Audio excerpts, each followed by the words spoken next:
হাদিস শরীফের মধ্যে দেখলাম সরাসরি বৃষ্টি বন্ধ করে দেয় আল্লাহ তখন। আমি যখন যাকাতের আলোচনা করছিলাম না রমজানের তৃতীয় জুমায়, আল্লাহ বৃষ্টি তখন বন্ধ করে দেয় যখন এলাকার মানুষগুলা নির্দিষ্ট পরিমাণ সম্পদের মালিক হওয়ার পর তারা যাকাত আদায় করেন। নামাজ আদায় করা হয়েছে না? কেন? সারা বাংলাদেশে বৃষ্টি নাই, খরা পড়ে গেছে, মানুষ গরম তীব্র তাপদাহে খুব কষ্ট পাচ্ছে, এজন্য বৃষ্টির জন্য নামাজ আদায় করা হচ্ছে। তো বৃষ্টির জন্য নামাজ আদায় করা হচ্ছে, যে সময় তারা নামাজ আদায় করেছেন বড় বড় ওলামায়ে কেরাম, যাদের ব্যাপারে কলম তোলা আর আঙ্গুল তোলা আমাদের ক্ষমতা নাই, এমন টাইমে তারা নামাজ আদায় করেছে যে সময় আবহাওয়ার অধিদপ্তর বলছেন যে আগামী 3 দিন পর্যন্ত তীব্র তাপদাহ থাকবে, বৃষ্টি হওয়ার কোনো সম্ভাবনা। তো বর্তমানের ওলামায়ে কেরাম নামাজও পড়ছেন, মুনাজাতও করছেন, কান্নাও করছেন, কিন্তু বৃষ্টি হয়েছে হয় নাই। আর পূর্বের যারা আল্লাহর খাস বান্দা ছিল, পূর্বে অনেক আগে যারা আল্লাহর খাস বান্দা প্রিয় বান্দা ছিল, এমন হাজার হাজার নজির আছে নামাজের সালাম ফিরানোর আগে বৃষ্টি আসছে। নামাজের সালাম ফিরানোর আগে অথবা মুনাজাত করছেন, মুনাজাত শেষ হওয়ার আগে কান্না করছেন যে তখনই বৃষ্টি চলে আসছে।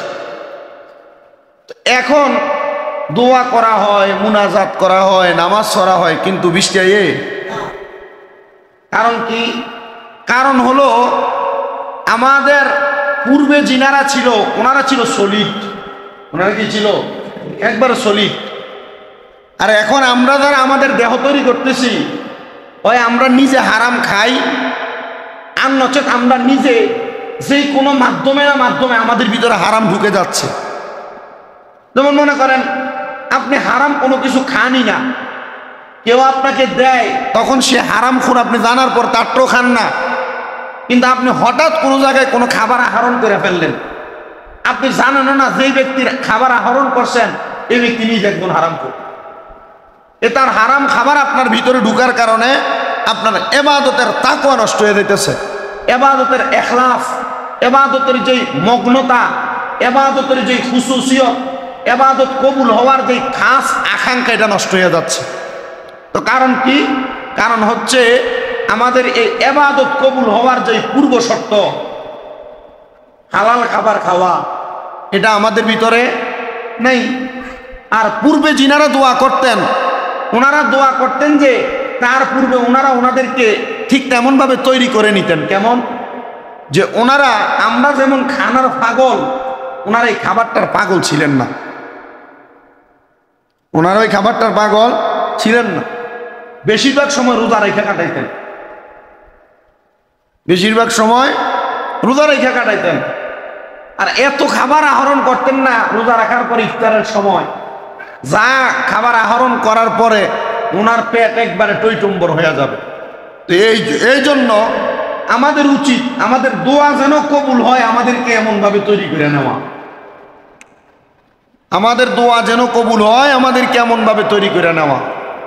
এই জন্য গুনার কাজ ত্যাগ করা, হারাম খাওয়া ত্যাগ করা, পরের সম্পদ লুট করা ত্যাগ করা এবং অন্যায় অবিচার ত্যাগ করা, এগুলা ত্যাগ করতে পাইরা সব একদিকে রাখে যখন আপনি আল্লাহ তাআলার নিয়ামতের শুকরিয়া আদায় করবেন, তখন আল্লাহ তাআলা আপনাকে বরকত বাড়াইয়া দিবেন, রিজিক বাড়াইয়া দিবেন, ইনকামে বরকত দিবেন, বৃষ্টি চাইবেন বৃষ্টি দিবেন।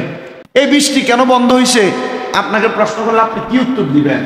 হাদিস শরীফের মধ্যে দেখলাম সরাসরি বৃষ্টি বন্ধ করে দেয় আল্লাহ তখন। আমি যখন যাকাতের আলোচনা করছিলাম না রমজানের তৃতীয় জুমায়, আল্লাহ বৃষ্টি তখন বন্ধ করে দেয় যখন এলাকার মানুষগুলা নির্দিষ্ট পরিমাণ সম্পদের মালিক হওয়ার পর তারা যাকাত আদায় করেন।